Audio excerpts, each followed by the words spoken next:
Hey guys, it's Reagan, and today I'm going to be doing my favorite 8 book series of all time.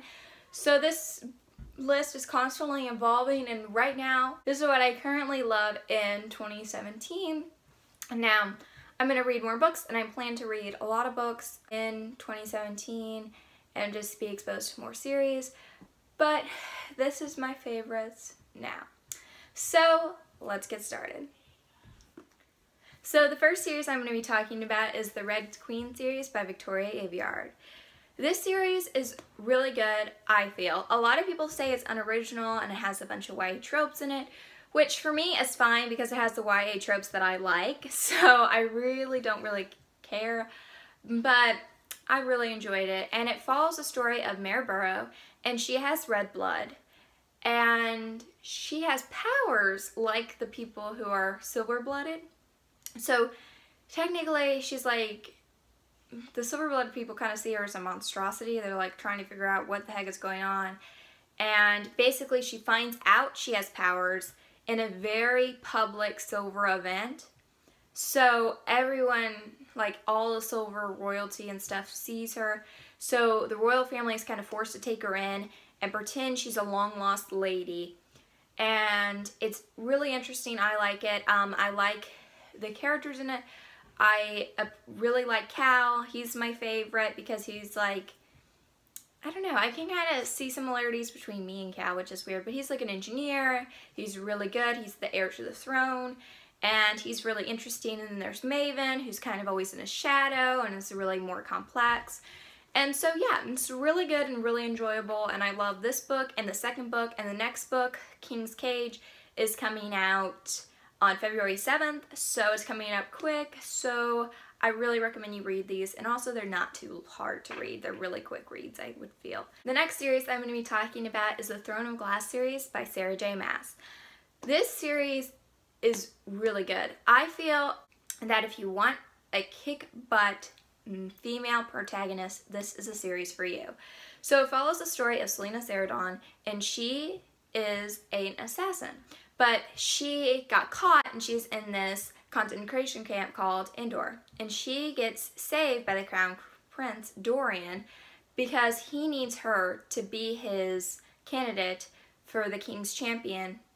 And so he needs her to fight and just be the best and like follow all these trials basically to see who's the best assassin for the king. And you find out a lot about the kingdom, and you kind of find out why the king is so evil, and it's just really enjoyable. Magic is in this, but magic is outlawed in the world, so Selena kind of figures out she has a lot more ties to a lot of other stuff, or it's kind of like revealed throughout the series. And by the last book, Empire Storms, which was just released, she is grown into someone like almost totally different than the first book, and it's really amazing to see her character development. And the last book of this series, which is Untitled, will be released this fall, so catch up before the last book comes out because it's really enjoyable. So the next book series I'm going to talk about is Magnus Chase and the Gods of Asgard. So it's by Rick Riordan, who is my favorite author. I love the Percy Jackson Olympians series. I love the Heroes of Olympus series. So it's like, okay, what's next? So then I found out he was releasing, well, actually it was in the back of Blood of Olympus. So I was like, Magnus Chase and the Gods of Asgard. That's kind of fascinating because obviously he has the same name as Annabeth. So it turns out he's her cousin, which is what I thought. So it's really neat to kind of see that, like, a different part of like Annabeth's family. I feel like I'm learning more about her through this book, even though it's about her cousin. But anyway, it's really interesting. You're like Percy, Magnus kind of finds out that he is a demigod and that his dad is a Norse god. So it's really cool because he actually ends up like dying in like the first couple chapters. And you're like, what the heck?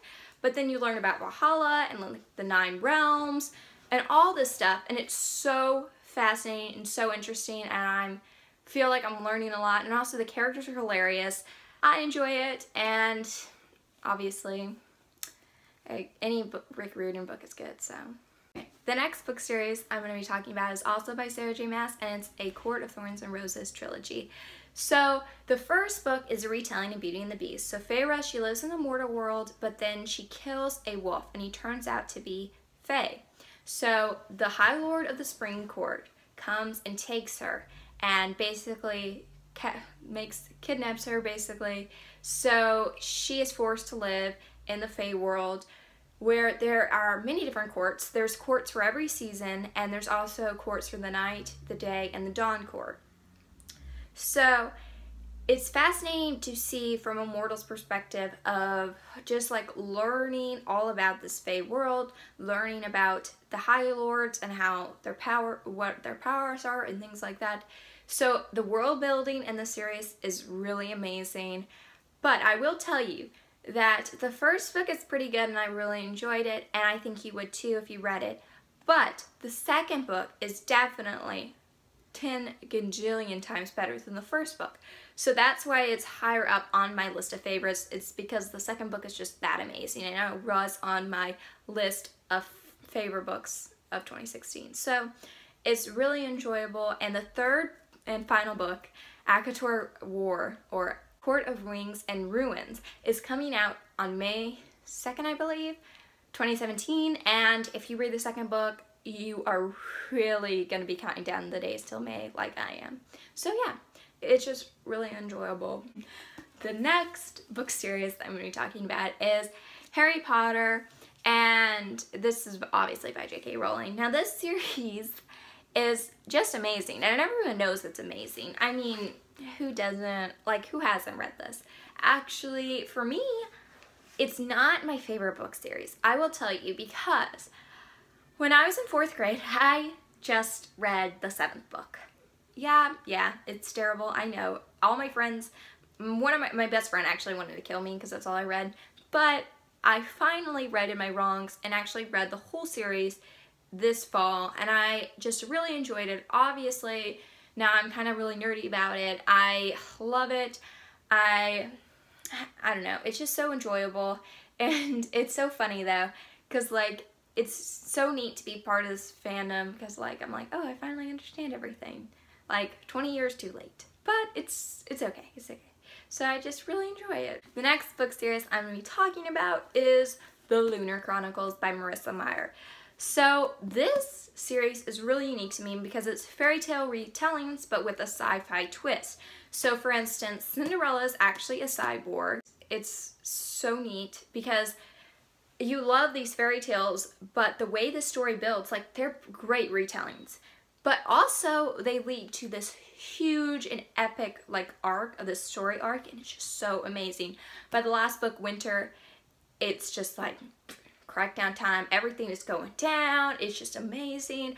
I feel like Cinder, who is a main protagonist, she really grows throughout the series, and there's a lot of good character development, and like the Throne of Glass, she kind of discovers more of who she is. She understands how important her role is to saving people from the Lunars. But basically, she starts off as a mechanic and gets kind of intertwined with the prince and helps him fix his robot, but then she also discovers a lot about the Lunars, who are people that live on the moon, and they have a special ability to mind control people and like create a glamour so they can like make people perceive them differently. It's just really fascinating, and it will keep you on your toes. It's really suspenseful. And also, all the characters in this are so good. There's such a great ensemble of characters in these books. My favorite is actually Thorns, but it's really good. So I would tell you though, the second book is a little slow. Scarlet, so just keep going, because that's a retelling of Little Red Riding Hood. And then the third book is amazing. It's maybe my favorite book. I think the fourth and third are basically a tie, and it's Cress, and that's a retelling of Rapunzel, and the fourth book is a retelling of Snow White. So they're all just amazing, and just, you'll love all these characters. It's just great. So the next book series I'm going to be talking about is the Heroes of Olympus series by Rick Riordan. So this series was really enjoyable for me because I read these books as soon as they came out. So basically, I think this book came out in 2010, so I was in 5th grade. And so as soon as this book came out, I had to get it the day of. I had to read it that day. I was like, I remember walking around the house at it was called intermediate school, and I would be like, yeah, I got this book, and everyone was like jealous of me because I was like, yeah, I got it, and I was like at lunch, and I was just like, ah. But let me just tell you, the first time I read it, this series, I did not like any of the new characters because it does have Percy and Annabeth in it, and I'm terrible. Like, that was like, they have 7 different perspectives based on the 7 demigods who were involved in this book series. So anytime I got to a Percy and Annabeth perspective, I like just lived for it. Like, that's like all I cared about. I was like, I hate these other characters. But upon reading it the second time, I did really realize how great the other characters are, and every character has a strength. That's why they're a group of 7 to defeat the giants in the giant war. It's really good, and it's awesome that it picks off like right after Percy Jackson and the Olympians, because the prophecy in this is the prophecy that is said by Rachel in like the last chapter of Last Olympians. So you're like, what is this about? And Percy's like, I hope it doesn't involve me. And I'm like, yeah, Percy. But it's really cool, and I love it's a grand scale. So they have to travel like everywhere. There's parts on the East Coast, the West Coast, and also they go to Atlanta. So that was kind of neat because I live near Atlanta. And they go to a bunch of cool places. They go to Rome, Greece, and it's just a giant, giant quest. I think the first 2 books are kind of mini quests, but the last 3 books are like, they all are kind of big. Of course, they have mini quests within them, but they're part of the huge quest. So it's really cool, and this book series takes place over a period of 6 months instead of 4 years. So you guys are probably expecting this to be my favorite book series of all time, Percy Jackson and the Olympians by Rick Riordan. Obviously, he's my favorite author, so I'd have to go with his original series, where I just like... Okay, so the first time I read this, I was in 3rd grade. So it's been like 7 years, and it's kind of ironic that it's like still my favorite. But yeah, so I just love it. Percy Jackson is the epitome of like the perfect protagonist, because he is humble, he is funny, and he is super powerful. In the series, you kind of discover a lot about Greek mythology.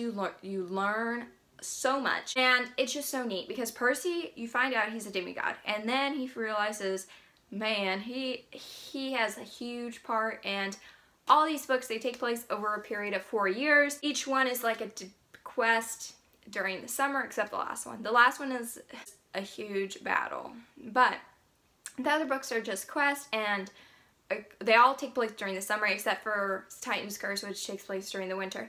But they are just amazing. The characters are great. I love Percy. I love Annabeth, obviously, because I just talked about how much I love them in the last series. But yeah, it's just so enjoyable. If you want to get into reading and you were like, Percy Jackson, that's for middle grade, that's like too young for me, no, anybody can read Percy Jackson and love it. I've known people that are like in their 30s and they love it because it's just that good. And I just love it, guys. I just love it. So that's it. Those are all the book series that I love. Now, of course, I'm saying that this is going to be constantly changing and all this stuff. And just because I love a series doesn't mean that I love every single book in that series more than other books. But this is just series on a whole, how much I like them. And of course, some of these are unfinished, so my opinions of them might change and whatever. So thanks guys for watching, and please like this video if you liked it. And also don't forget to subscribe, because, I don't know, you want to see more random, weird content? Yeah, it's just me. So yeah, bye guys!